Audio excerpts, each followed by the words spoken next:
Well, thank you very much, Mark. And while Mark and the organization that he was building on the ground in the States was doing what they were doing every single day, it was responsibility for another wing of the campaign to engage in the air war. So we have air war and ground war. Ground war is neighbors talking to neighbors, being on the bus, having local events in the states that are driving media coverage, that are helping to recruit volunteers and deploy them. The air war is much of what happens on television, in the blogosphere, and in the print media. And so I wanted to share with you in my 30 minutes to demystify a little bit of that process and how I got involved. And I didn't start as the Cruz campaign spokesman. I was the second spokesman of the campaign. I started at the end of the month of February, just after the South Carolina primary. I started as the Cruz California chairman. So I was the chairman of the California Republican Party for 4 years. I was the leader of the party from 2007 to 11. I was the Republican nominee for Lieutenant Governor of California in 2014. The good news is I received 3 million votes. The bad news is my opponent received 4 million votes, and that's why I can be with you here today in Berlin. So it worked out okay in the end after all. So my responsibility was, as the Cruz campaign chairman for California, to do a number of different things.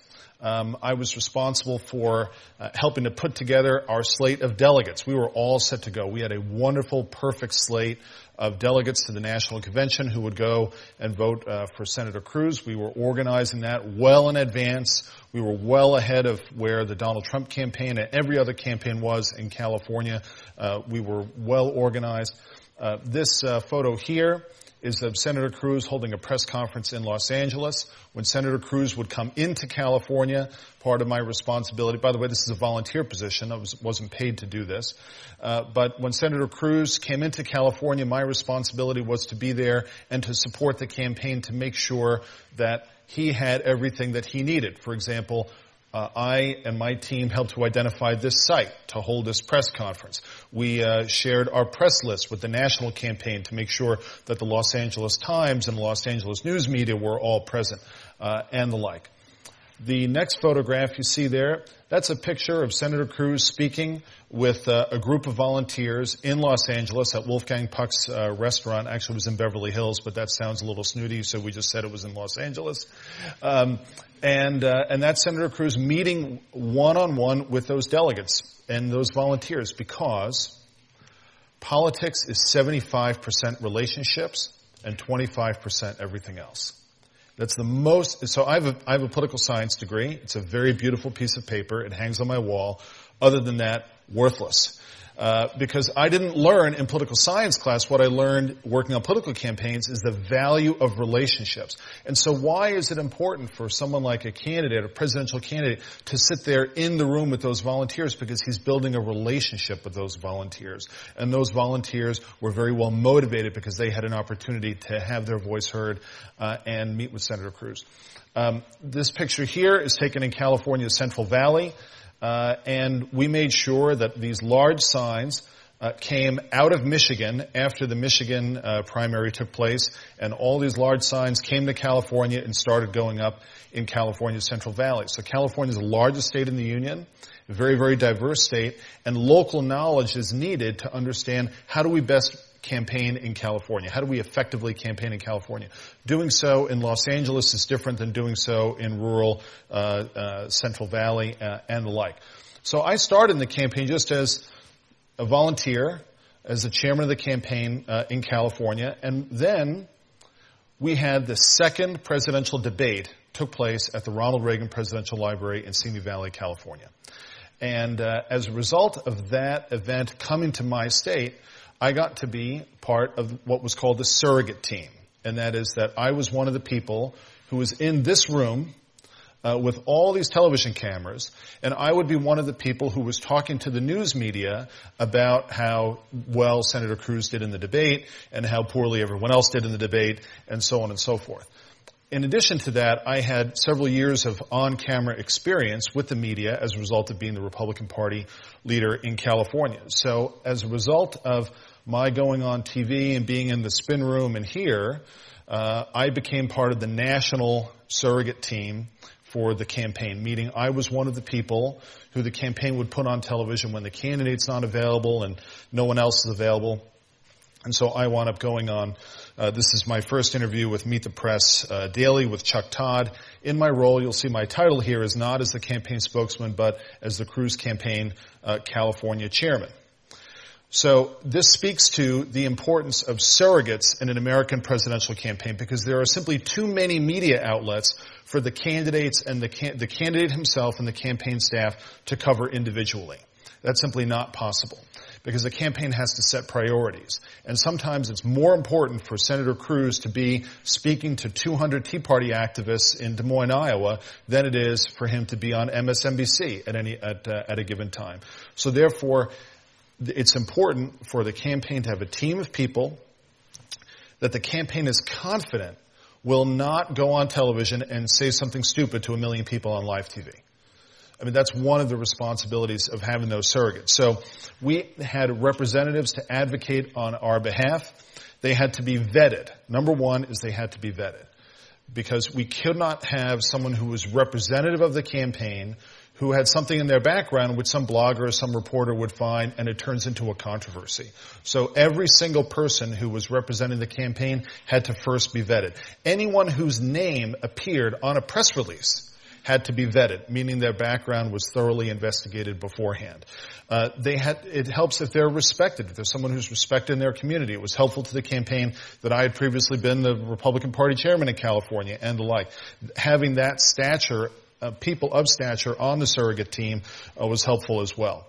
And we had to prioritize certain things. We made sure that every single day at 12 o'clock, we held a conference call that Alice chaired, and that on that conference call, everyone who was a surrogate for the campaign was on that call, and they were briefed on what was happening that day. And I'm going to show you a video clip of what happens when the other team is not informed as to what's going on. So the surrogate team is a critical part of the earned media effort of the campaign. And that dovetails directly with something called bracketing.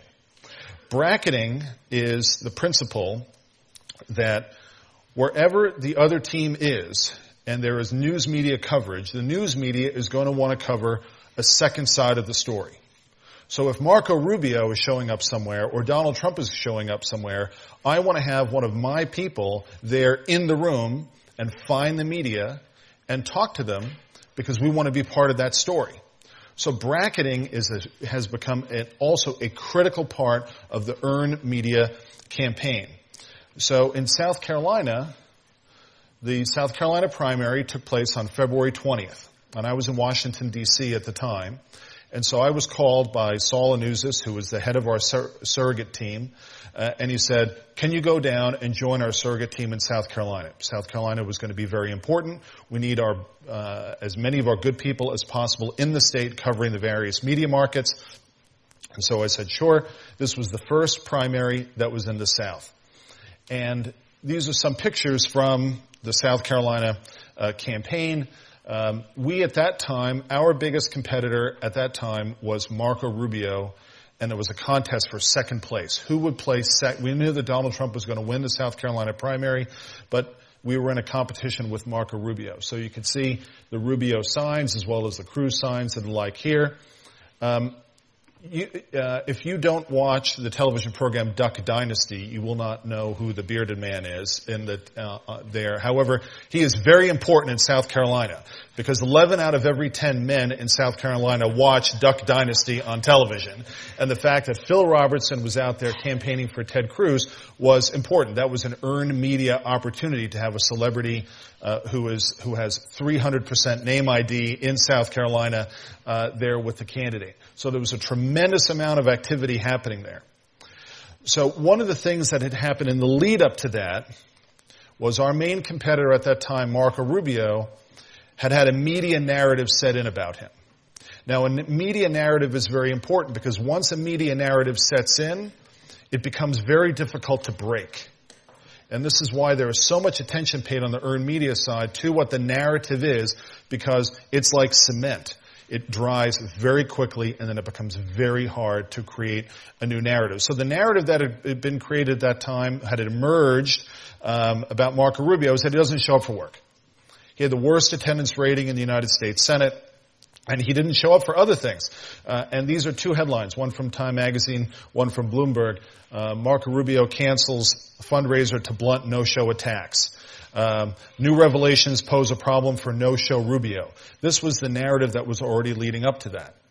Then, while I was in South Carolina, on Friday, February 19th, the day before the South Carolina primary, there was a big conservative convention that was put on, and Marco Rubio canceled his appearance there 5 minutes before he was set to speak. And so that, on this lower part of the screen, those are two of the headlines, one from National Review, one from Breitbart.com, about Marco Rubio no-showing at this event. Now, this is important for what happened the following day. So, and the organizer, by the way, you can ask Ralph, that if a speaker cancels 5 minutes before they're supposed to speak, the organizers are usually not very happy. Because all of a sudden you've created a crisis for them and they have to find someone else to speak and so on and so forth. So all of the coverage going into Election Day was Marco Rubio didn't show up. He didn't show up at this very important thing. All these conservatives were offended.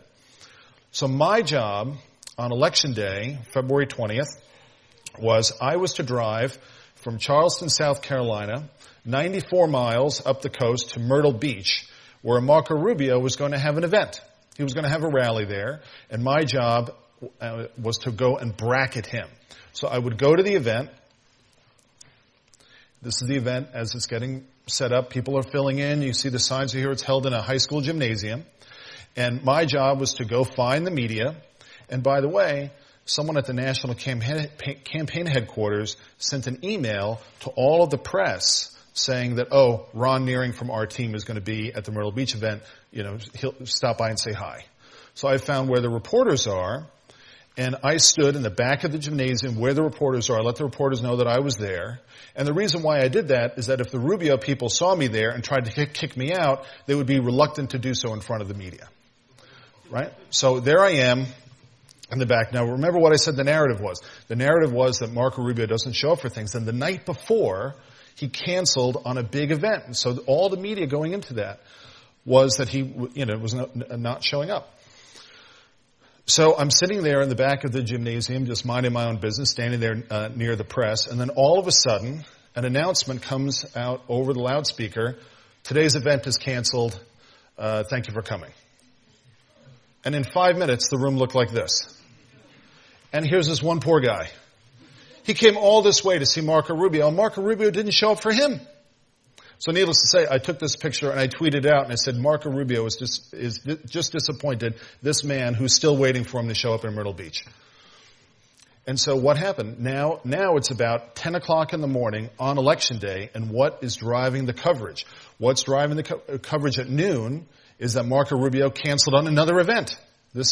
And what's going on? Why is he not showing up at his own events? Now, we said that it was due to a problem with his plane, and he couldn't fly from the capital of Colombia to Myrtle Beach in time, and so on and so forth. But as the bracketer, it's not my job to say that. That's his job to say that. My job is to say, why is Marco Rubio once again canceling on events to go and meet South Carolinians in person?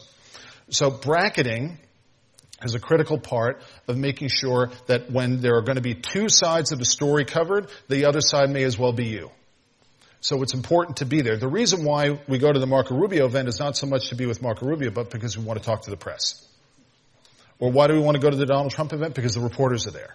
So wherever the reporters are, we need to have a presence there and find some reason to talk to them. The world is run by those who show up. It's not enough to just send a press release. We wish we were there. We didn't bother to show up. No, the world is run by those who show up. So there are two key lessons that we take out of this. Number one is politics is 75% relationships, which is why politics is about trust. And number two is the world is run by those who show up. So if the press is there, you need to be there as well. And as Morton Blackwell says, make the steal more expensive than it's worth. Meaning that if you are there in the room and your opponent cancels the event, make it into as big of a deal as you possibly can. Concept number 3 is crisis communications and rapid response. And crises do occur in a campaign. As a matter of fact, I became the spokesman of the campaign during a crisis. So my predecessor, Rick Tyler, who's a great guy, very good friend of mine, still a very good friend of mine, and still very strong supporter of Senator Cruz, something happened, and I could go into it, but it would take my whole 25 minutes. He left the campaign, and all of a sudden the campaign was left without a spokesman. This was 2 days after the South Carolina primary. And so I was in Washington, D.C., and I had sent an email to several people in the campaign saying, hey, I'm flying to Honduras tomorrow, which is true. I was flying to Honduras tomorrow, and I'm stopping off in Houston. Let me know if anybody wants to get together. Well, nobody responded to that email because all of a sudden there was this crisis and my predecessor left as the spokesman. And so all of a sudden my phone starts ringing, and it was Jason Miller, who was our senior communications advisor, and who said, you're flying to Houston. Great. What would it take for you to not get on the plane to Honduras? We want you to instead come to the campaign headquarters and become the spokesman for the campaign. This was a very unusual phone call. My bags were packed in my car, ready to go to Honduras for a week. I had 26 days of foreign travel with foreign speaking engagements and programs that I was doing, scheduled to do in the month of March.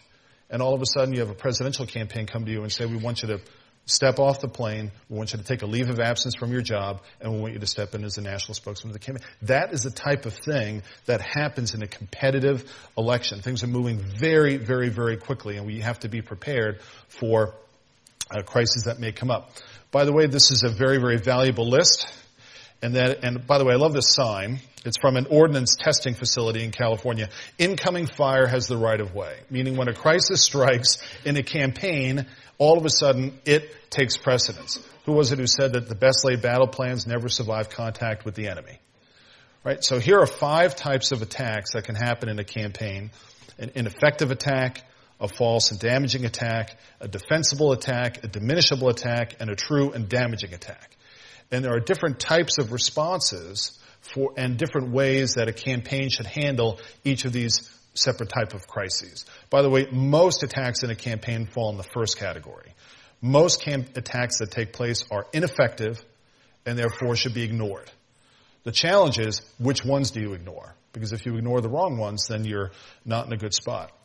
So rapid response, as Mark said, and Alice will go into in greater detail, rapid response has become so incredibly important because you are no longer in a news cycle, you are in a news continuum. It is no longer a cycle. Because it used to be that the news cycle depended upon, well, what's going to be on the 7 o'clock news, or what is going to be in the article before the newspaper goes to print. All of that has been displaced by technology. As a matter of fact, in the current situation involving Donald Trump, NBC News was going to release the very unfortunate tape, but the Washington Post got a hold of it first. And the Washington Post was going with a story, and the story broke not when it appeared in the print edition, but when it went online. And therefore, a competitive national campaign has to have an active, ongoing, rapid response operation. That requires people on the campaign whose instinct is not to run away from the fire, but to run to the fire. You don't want to have people on the campaign who run away from the fire. You want to have people on the campaign who see a problem, they are immediately going to be on top of that. So ultimately, I became the national spokesman of the campaign when I didn't get on the plane to Honduras. I took the first part of the plane, I reclaimed my luggage, and I went to Cruz campaign headquarters, and I started as the campaign's national spokesman. So what does it involve to be a national spokesman for a campaign? Well, some people might say it's like being a goalie in soccer. This is inaccurate. I'll tell you why it's inaccurate. It's inaccurate because this is a defensive position. The magnitude of the impact that earned media has on the campaign is so powerful and so dramatic that it cannot only be driven by people who take a defensive posture. When I appear on television, my goal is not to simply defend. My goal is different. My role is different. The better analogy is to that of a designated hitter in baseball. So it's like this. This is a position where you're not out in the field, you're not in the dugout, you're not anywhere else, but your role when you are a national spokesman is you're in that chair and you're going on television. You're like the designated hitter. You're at bat, and the person doing the interview is asking you a question, and every single question they throw at you, you have to respond. In baseball, it's a little different. You can let a foul ball go by. You don't have to respond to everything. But number one, you have to respond to every single question. And number two, and by the way, even if it's a foul ball, even if it's unfair, even if it's a bad question, or we think it's unfair, you have to respond. And number two, you have to respond effectively. And you don't know what the questions are in advance. So let me create a visual for you. When you are on any of these shows, I am not looking at him. I am looking into a box. I am sitting in here on the left, I'm sitting in a tiny studio about the size of an oversized phone booth, and there is a camera pointed at me, and on the other side of the camera is 1 million people. If you're on prime time on CNN, you're talking to 1 million people. If you're on MSNBC during the day, maybe you're talking to 50,000 people. But even if you're talking to a smaller audience, your opponents are all watching. Other reporters are all watching, and if you say something stupid, it doesn't matter whether the reporter was watching it or not. They will get a hold of it, and it will be on YouTube very, very quickly. So everyone thinks that, I'm looking at him, and this is like some Star Trek communication. No, I'm looking at a box, and I can hear him in my earpiece. I don't get the questions in advance, and very often I don't even know exactly what subject, other than it's going to relate to the campaign. So here is a one-on-one interview. Here's an interview in South Carolina in the top right. That's me in the center. On the right is Jason Rowe representing Marco Rubio. On the left is Katrina Pearson representing Donald Trump. Down at the bottom is, this is in the run-up to the Wisconsin primary. That's Wolf Blitzer, who has the best name in the news media. I think Wolfgang Blitzer. I mean, how can we get any better than that? And then there is someone representing the insufferable John Kasich, and someone representing, Donald Trump there. So I want to tee this up for you. I had to decide which interview I wanted to show, and I wanted to show my very favorite clip of the campaign. And I'm going to show this clip in particular because it teaches us a number of different lessons.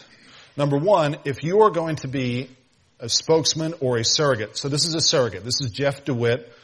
We had a different name for him, but I will not mention it. He is the state treasurer of Arizona, and he was a surrogate for the Trump campaign. So he is there in studio, in person. By the way, that gives him an advantage because he's in studio. Wolf Blitzer is sitting there right with him, and then I'm going to be on by satellite. So number one, as you watch this clip, keep in mind the importance that if you're going to go on TV, you have to know what's happening in the campaign. You have to know everything that's happening in the campaign, and that's why our team had an advantage, because our entire communications team, 7:30 every morning, we were all on a conference call sharing what's happening that day. What's the boss doing? Who's where? What's the message? What happened overnight? Etc. 7:30. At noon, we had a surrogate call. All the surrogates, 200 surrogates from around the country, all on that call. Everyone knows what's going on. So number one, you have to know what's going on in the campaign, and number two, if you have a line of questioning that is coming to you that is unfavorable to your candidate, you have to have something in order to do something called a pivot, so that you can talk about what you want to talk about instead of what they want to talk about. And so this interview took place in the run-up. This was on April 7th, going into the New York primary. Donald Trump was way ahead in the New York primary. Wolf Blitzer is going to ask me about a poll. But I knew something that Donald Trump had just done. And I used that in this interview to change the direction of the interview. And we'll see how well Mr. DeWitt was prepared for this. So here we go. There was a Monmouth University poll, as you know, it did have Senator Cruz in third place in New York. You saw that poll that came out yesterday. What do your numbers show? What do your internal polling show? Is he going to spend a lot of time in New York, or is he going to move on and devote his energies elsewhere?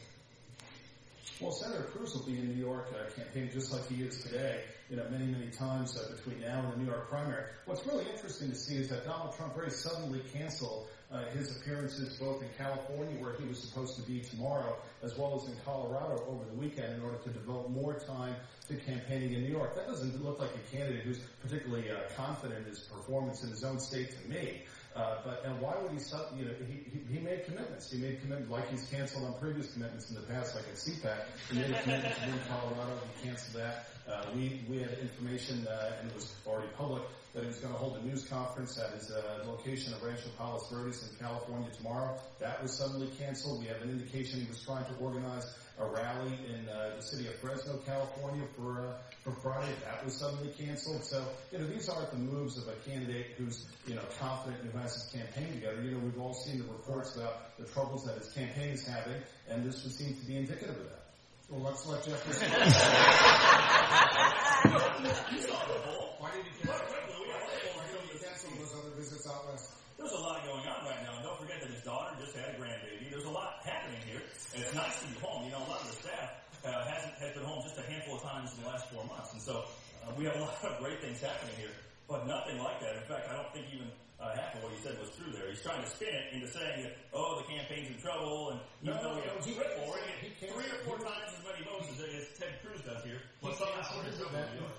He canceled his event in Los Angeles. He was supposed to have a press conference that was already published, that he was going to California. He was trying to organize a rally in the Central Valley. That was suddenly canceled, and instead he's spending time in New York. As his spokesman said, he's re-diverting his resources back to New York. He had those events. They scheduled it. They publicized them, and then they canceled it. That's absolutely true, and I'm just curious as to why. All we're doing, look, these events were just barely scheduled, a few of them, and they were tentative. No, they were not. They were not tentative. You think honestly we're worried about I'm just curious as to why would you schedule a press conference in Los Angeles at his property in Rancho Palos Verdes? You would schedule it. You told all the press that you were going to be there. You told people in California that you were coming, and then suddenly at the last minute that gets canceled. Well, I'm just curious as to why that was done. Well, why did Senator Cruz run bills to triple the amount of immigrants to come to the country? And that's not really an answer. That doesn't answer why. I can't answer the question. That doesn't answer why these events were suddenly canceled. I'm curious as to why. Why would you schedule it? Why would you tell everyone that you're coming to California and then suddenly reverse it? Why would you tell people in Colorado you're going to be at their convention and then suddenly cancel it? I'm just curious as to why. What's going on as to why these events was it a staffing error? Well, and why? We're out of time, but very quickly, go ahead. The better question to ask is, Senator Cruz is telling Casey to drop out because he has no mathematical chance to win. When Senator Cruz has no more mathematical chance to win after April 26th, will he take his own advice? Will he take his own advice? Not answering the question. Because he should be out. Not answering the question. Ron Nehring, we're going to move on, but you guys were excellent in your presence. So don't let that happen to you. Now, the reality is that, number one, he didn't know that those events had been scheduled, and he didn't know that those events had been canceled. And this was indicative of the lack of organization that you saw in the Trump campaign. There were some things that we did extremely well, and that is our team knew what was going on. Our people were well informed. We were on top of it, and that's why. And you'll notice, by the way, your responsibility when you're on these shows, your responsibility is not to answer the question; it's to respond to the question. Every question needs to be seen as an opportunity to get across the key points that you want to get across. So Wolf Blitzer's original question was, well, what do your internal polls say about what's, as if I'm going to talk about my internal polls on Wolf Blitzer's show. Like, not that anyone would see that. So I took a question about this Monmouth poll showing us in third place in New York, and it said we change the subject into, why is Donald Trump canceling all these events? And then during the interview, when it became obvious that Mr. DeWitt had no idea that these events were canceled, we just kept pounding and pounding. And I really want to thank Wolf Blitzer for holding my coat while we continually went after that issue over and over and over again. And we used that as an opportunity to change nature of that. It's a little bit about what's involved in being a spokesman for the campaign. Was that interesting at all? To give you a little bit insight as to what happened in the campaign? Good. We're going to take questions during the final session. At this point, I'm going to pause and I'm going to introduce Alice Stewart. Alice Stewart served as the Director of Communications on the campaign. So we had two different jobs. Alice had a bigger job than I had, in that Alice was responsible for the overall communications operation of the campaign. Alice has a history with other presidential campaigns. She's also a former television reporter, so she's been on both sides of the camera a great deal. She's going to give you a little more insight as to what was going on the earned media side of the campaign. So would you please welcome Alice Stewart.